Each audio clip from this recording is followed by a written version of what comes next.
How to fix REDnote app keeps loading.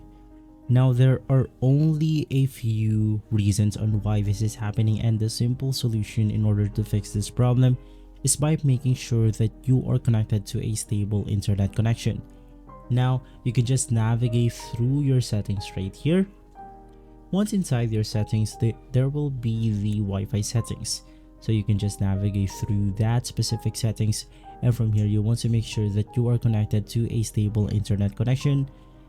Now if you are not, this will go ahead and keep the application loading in an infinite loop, because having a slow internet connection will go ahead and hinder the performance or the loading times of the REDnote app.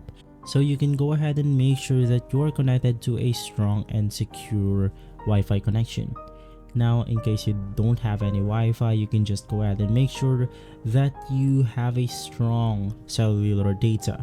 Now to turn that specific setting on, you can just click on the SIM and network settings, and once inside you can just go ahead and turn on your mobile data, open up the application, and this will go ahead and now load the application to the fullest. If this video has been helpful, leave us a like and subscribe. I'll see you on the next one, and as always, thank you.